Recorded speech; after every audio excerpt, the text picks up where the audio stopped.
सरकार को तो उठा के उखाड़ के फेंक देना चाहिए। लज्जा आनी चाहिए ऐसे सरकार को, जो अपने पिता का ना हुआ, जो इस राज्य का ना हुआ। ये सिर्फ और सिर्फ विदेशी धर्म को मानने वाले और मुगलों को लगे कि हिड़मा बनने में, और ऐसे ऐसे एक हिड़मा नहीं, हजारों हिड़मा ने लाखों हिड़मा पैदा होंगे और सामना करना पड़ेगा। इस सरकार ही नहीं, केंद्र की सरकार को भी रोकने का काम उन्होंने किया, लेकिन केंद्र की सरकार में स्वर्गीय इंदिरा गांधी जी की सरकार, कांग्रेस की सरकार ने आदिवासी अस्मिता को लगातार कुचलने का काम किया और विदेशी ताकतों को, मिशनरियों के मिशन को बढ़ाने के लिए कांग्रेस ने लगातार सहयोग किया। और 1931 के बाद 1951 में जनगणना हुई, 1961 की जनगणना के बाद हमारा आदिवासी कॉलम जो है हटा दिया गया। ये दुर्भाग्य का विषय है कि लगातार उसके बाद भी हमारे आदिवासी समुदाय के द्वारा ये मांग किया गया कि आदिवासी कॉलम दिया जाए। तो इस झारखंड राज्य में एक आदिवासी बेटा होने के बावजूद न हमारा कॉलम है, ना ही हमारा पेशा अधिनियम कानून, जो कि यहाँ के राज्य की हाई कोर्ट बोलिए, चाहे इस देश का सुप्रीम कोर्ट जन न्याय का मंदिर है, उन्होंने भी कहा कि पेशा अधिनियम लागू होना चाहिए। 5th शेड्यूल के तहत आने वाला ये जो राज्य है आदिवासियों के लिए स्वशासन, जो ग्राम सभा के माध्यम से सरकार इनकी जो चलती है, ये चलना चाहिए।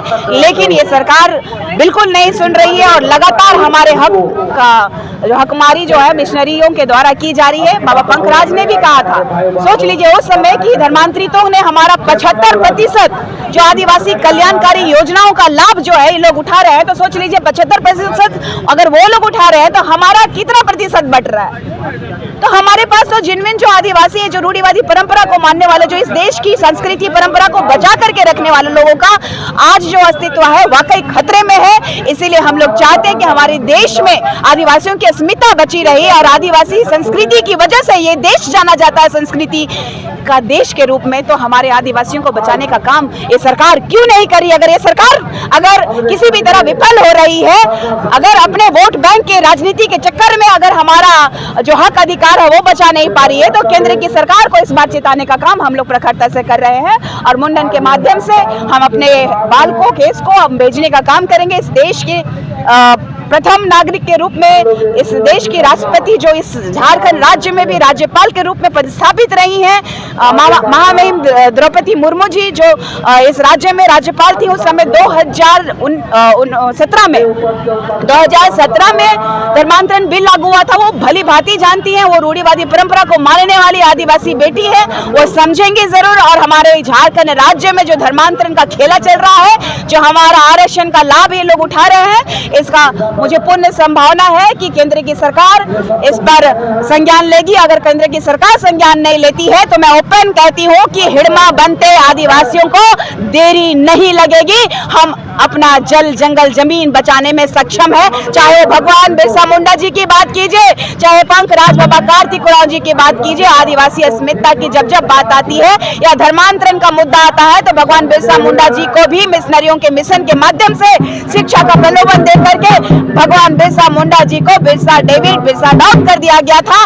और उन्होंने ये अंग्रेजों को चेताया था कि हमारे आदिवासियों के साथ खिलवाड़ मत करिए, हमारी आस्था, हमारी परंपरा, हमारे जल, जंगल, जमीन को मत छीनिए। और वो उद्गुलान उन्होंने जो शुरू किया था, आज जो उद्गुलान शुरू हुआ है, ये आधुनिक भारत में भी आज अपने आदिवासी अस्मिता को बचाने के लिए हम लगे हुए हैं। और केंद्र की जो सरकार है लगातार कह रही है कि आदिवासी इस देश का प्रथम नागरिक है, मूल मालिक है, और सुप्रीम कोर्ट भी कह रही है, तो हमें अपना अधिकार से क्यों वंचित किया जा रहा है? इस देश में विकास हो रहा है, विकास की गंगाएं बह रही हैं, कई बिल्डिंग्स बन रहे हैं, जंगलें काटी जा रही है, लेकिन हमारा झारखंड में हमारे लिए विकास कहीं नहीं हो रहा है। झारखंड में वर्तमान में भी जो मुख्यमंत्री है आदिवासी है, तो जब एक आदिवासी मुख्यमंत्री आदिवासियों को हक नहीं दिला पाएंगे, तो ऐसा में कौन मुख्यमंत्री होगा जो आपको हक? देखिए, ये मुख्यमंत्री जो बैठे हैं वो अपने पिता जो कि स्वर्गीय शिबू सोरेन जी की देन की वजह से,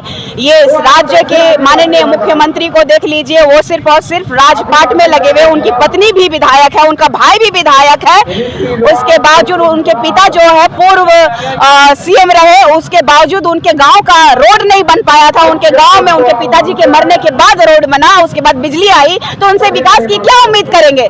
ऐसे मुख्यमंत्री को अविलंब हटा देना चाहिए, जो कि इस झारखंड की माटी को बेचने में सबसे बड़ा कलंकित आदमी हो, उसको हटा देना चाहिए। क्योंकि इस देश में ऐसे लोगों की आवश्यकता है और इस राज्य में ऐसे लोगों की आवश्यकता है जो कि क्रांति किया हो, जो इस राज्य की माटी को समझता हो, जल जंगल जमीन को समझता हो।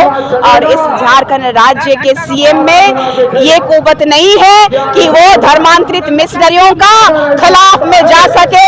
ये सरकार ईसाई और कसाई की सरकार है, ये सरकार आदिवासियों की नहीं है।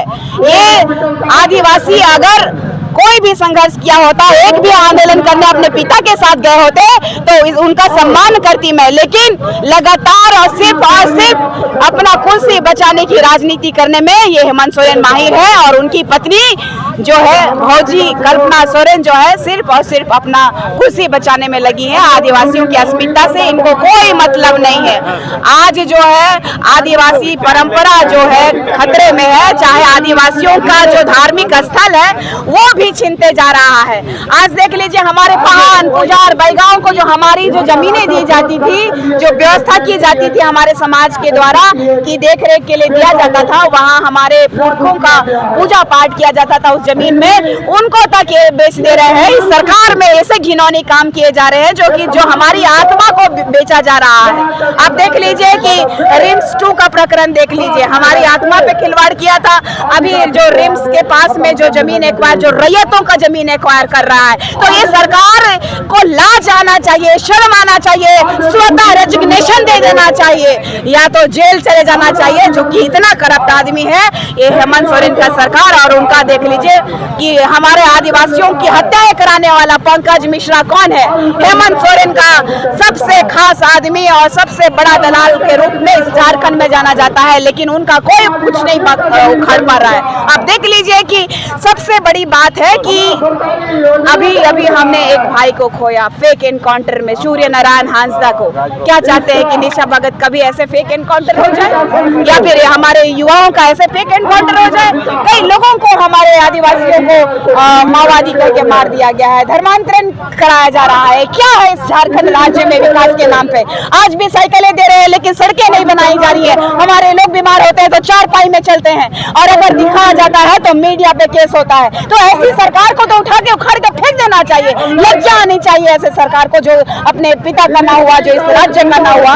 ये सिर्फ और सिर्फ विदेशी धर्म को मानने वाले और मुगलों का जो यहाँ पे औलाद है उन्हीं की सरकार है। इसीलिए इतना ही कह के अपने शब्द को विराम देना चाहूंगी कि यदि ये सरकार नहीं जागी तो ये समय देरी नहीं लगेगी हिड़मा बनने में। और ऐसे एक हिड़मा नहीं, हजारों हिड़मा नहीं, लाखों हिड़मा पैदा होंगे और सामना करना पड़ेगा इस सरकार ही नहीं, केंद्र की सरकार को भी। और जवाब देना हम आदिवासियों को बेहतरीन आता है और हम इस राज्य और केंद्र की सरकार दोनों को चेताना चाहते हैं। मेरी तबीयत इसके बाद में बताएंगे कि कैसी है, क्योंकि हम अभी तक में अपने आप को स्ट्रॉन्ग रखने के लिए तो बहुत ही बिल्कुल एक बॉटल और चढ़ना था, लेकिन हमको आज किसी भी हालत में, क्योंकि जिस तरीके से सोशल मीडिया में अफवाहें फैलाई जा रही थी कि निशा भगत डर गई, तो डरती निशा भगत किसी के बाप से नहीं है। अगर हमने अपने हक और अधिकार की बात किया हमने, तो हमसे क्यों उम्मीद कर रहे हैं कि हम डरेंगे? डरना तो आपको चाहिए, अधिकार हमारा आप खा रहे हैं, आप हमारे अधिकार को खाने की मांग कर रहे हैं, तो डरना तो आपको चाहिए। हम क्यों डरे? हम इस देश के मूल मालिक हैं। आप लोग सोचिए कि आप लोग कौन है? जमीनें हमें हारी जा रही हैं, जल जंगल जमीन जा रहा है और इस संविधान के तहत आने वाला जो कल्याणकारी योजना हम तक नहीं पहुंच पा रही है और वो खरबों रुपए चला जा रहा है। इस देश में चारा घोटाला के नाम पे पूरा बवंडर हो रहा है, शराब घोटाले के नाम पे बवंडर हो रहा है, जमीन घोटाले के नाम पे बवंडर हो रहा है। तो पूरा का पूरा झारखंड सरकार में सिर्फ और सिर्फ घोटाले ही घोटाले। तो विकास कहाँ है? विकास कहाँ दिख रहा है? ये झारखंड सरकार सिर्फ और सिर्फ ढकोसला दे रही है, मैया समान योजना की बात कर रही है। इतनी मैया लोगों का बलात्कार हो रहा है, ये सरकार मौन क्यों है? तो ये सरकार सिर्फ और सिर्फ दोगली सरकार है। ये सरकार सिर्फ जान रही है कि सत्ता को किस तरीके से नचाना है, सत्ता की लालची सरकार है। धन्यवाद।